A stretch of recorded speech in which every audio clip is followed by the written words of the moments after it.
Hi, so today I really want to talk about the show, the Pitt, particularly about its portrayal of neurodivergence and autism, and the praise of that, and whether I think the praise is warranted or not.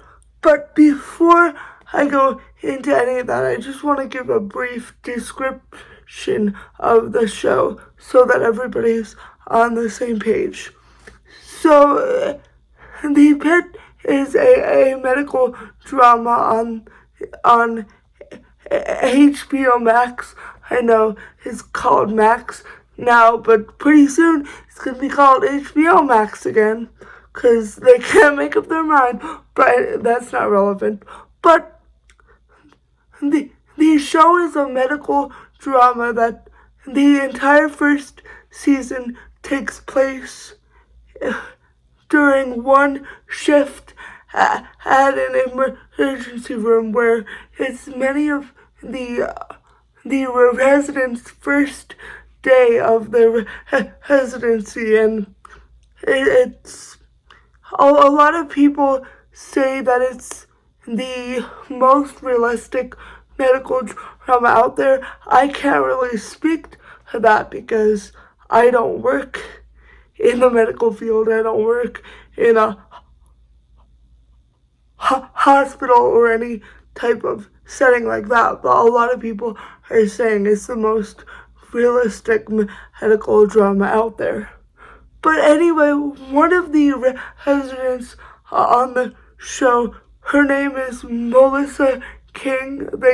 They call her Mel, and she is neurodivergent. She never really goes into it on the show, but people have gathered that her character is neurodivergent, and they love her because she's a quirky little girl, and the portrayal of neurodivergence as just, so quirky and cute kind of annoys me in a way, and also the line that everybody finds so relatable and funny is, "Oh yeah, I don't need sleep because I've got a fast metabolism." Like, shut up. But anyway, that line itself kind of pissed me off. I don't know why it set me off, but it did.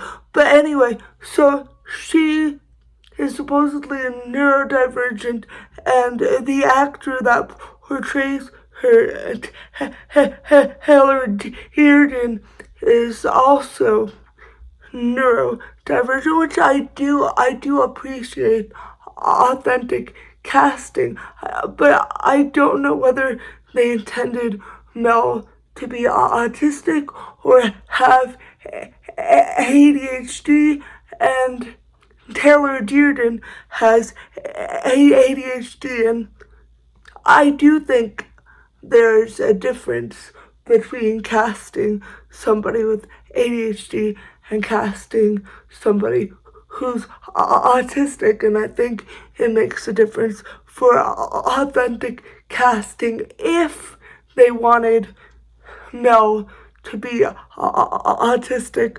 I don't know or not. And everybody's praising the portrayal of this because the character of Mel, she's obviously very successful because she's a resident in a hospital, and we don't often get to see autistic people being portrayed, or even neurodivergent. I would argue we do see quite a few people who are neurodivergent in the media that are successful, but autism specifically, we don't get to see a lot of that. And when we do, it's a lot of inspiration porn and the super crip narrative, which I'm pretty sure I've made videos on that. If I haven't, then I've got to make videos on that. But so I will say it's good to see that. But now I want to go into a little bit of what I think is being missed in this discourse around the portrayal of neurodivergence in the Pitt, because Mel has a sister who's autistic. Her name is Becca, and she's portrayed by an actor that's also autistic, which I do appreciate that. But, and here's a big caveat to me of appreciating this authentic casting, is the character of Becca. Number one, she's portrayed as a burden to Mel. Mel has essentially, and this hurts me to say, she essentially rehomed her sister into some sort of care facility so that she could pursue her residency and not be burdened by her sister, which I have a lot of thoughts of disabled people being portrayed as burdens in the media. My entire life, I've felt like a burden to my family and my friends and all the people in my life, because sometimes I need help with things, which, spoiler alert, if you're a human being, there are going to be times in your life where you're going to need help with things. And some of us might need help more often than other people, but that doesn't make us burdens. Hopping off my soapbox for 5 seconds, or maybe I'm not gonna hop off. I'm not sure yet. I might stay on the soapbox. It might be a nice place to stay for a while. But so Becca is also because of the nature of the show, all taking place during one shift at this emergency room. We don't get to see a lot of Becca. So in this first season at least, and I can't speak on what they plan to do with Becca's character in the future because season 2 has not come out yet, but essentially Becca's a plot device, and also she shows Mel's character because she's so caring about her severely autistic sister that even after her hospital shift, she's gonna go out to pizza with her. And you had to help them? Yeah. We're supposed to go to a restaurant on Fridays. We could still go to a restaurant. It's not too late? Not for us King sisters. Like, girl, that's the bare minimum. That's the bare minimum, taking your sister out to pizza. Jeez, like, she's kind of painted as like this saint and this overachiever for still giving a shit about her sister, even though she had a busy day at the hospital. And I really think that the way they wrote the show, that they designed the character of Becca, at least in this first season, to tell us things about Mel and about Mel's character, but they didn't fool me. I don't see Mel as a saint for taking care of Becca. Like, she's your sister, girl. And I think what makes me most irritated about this whole situation is that I've seen so many articles praising the portrayal of neurodivergence, and yet I have yet to see an article about Becca and the show's treatment of Becca. And why is that? Is it because she's perceived as more disabled than Mel? Is it because she's not a doctor? Do disabled people have to prove that we're worth it, that we're interesting people and we're worth telling stories about? No, thank you. I don't want my humanity to come with strings attached. I don't want anybody's humanity to come with strings attached. I really hope in season 2 that the show is more nuanced and doesn't just spit out the same bullshit that we've been fed over and over. And I know for a fact there's gonna be somebody who, even if they don't comment, but somebody's gonna be like, oh, well, this is a TV show, just suspend disbelief, why do you care, it doesn't need to be realistic. When we're dealing with marginalized populations, especially those who there's been many decades of stereotypes and just mistreatment in the media, it does matter.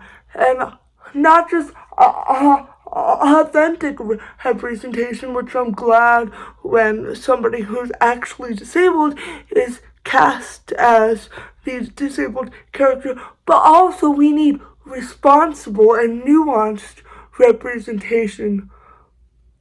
I'm not a stock character. I'm not a plot device. And nobody else is a stock character or a plot device. So please stop treating disabled people like plot devices and like one-dimensional little tiny Tims in the media.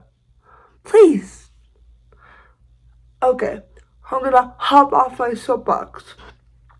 But this is part of the reason I've kind of left the entertainment industry behind, at least for now, for this part of my life, because I'm sick of submitting these pieces that I pour my heart into, that are nuanced and genuine and actually mean something, and then I turn on the TV and I see the same crap. I'm not gonna write the same crap that I've seen 100 times. I wanna see shows that push the envelope and not just shock value, like showing somebody's leg amputated, like that. To me, that's not pushing the envelope. Like, yeah, I like horror and stuff like that, but when I talk about pushing the envelope, I talk about it in more of a social sense. Make people think about something. I don't think the media should just exist for entertainment. Like, yeah, of course, the world is a hard place to exist in right now, and we all do need some escape. Although I do think there's something to be said about escaping all the time, because I think that's unhealthy, and it also just serves to distract us with bread and circuses. Don't know how I got on that subject, but anyway, what I want to really get at here is I think that the media is more than just entertainment. It should make us think. It should push the envelope and sometimes make us uncomfortable. And I think the Pitt tried to do that. Do I think it was successful? No.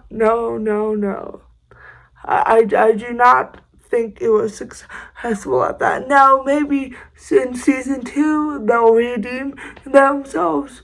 Who knows? I also do wonder about, like, the writers. Are there writers in the writers' room that are disabled? Because I think it makes a difference if actual disabled people are in the writer's room and not just in front of the camera. It's great to have disabled people in front of the camera. I'm not going to say it's not, because I'm glad and I will give credit where it's due, although I would argue that having a disabled actor play a disabled character is the bare minimum. And I'm sick of being happy for the bare minimum when it's like, when are disabled people actually going to be treated like human beings? When are we actually going to be equal and not just accept scraps? I don't know if this rant made sense. I don't really care if it made sense. I wanted to get it out there because the praise for the Pitt has kind of been irritating me, and I had to say something about it because I don't think there's been a nuanced discussion. I think people are just accepting scraps and also accepting a portrayal that they can relate to.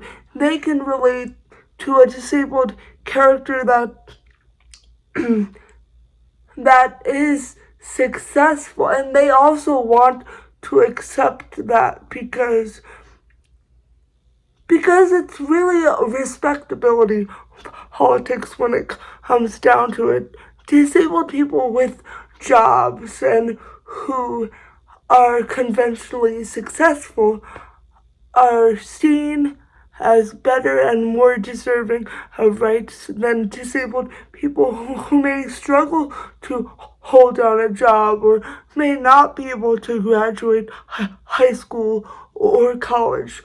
But those people are just as valuable as a disabled person who's a doctor or who has a master's degree or whatever. When I say I want to build all disabled people up, I mean all, not just the ones that society is comfortable with. And that's the end of this video. If it made you think or if it resonated with you, please give it a big thumbs up because that does help me. And if you would like to see more of my content, please hit that subscribe button down below. Thank you so much for watching, and I hope to see you again next time. Bye.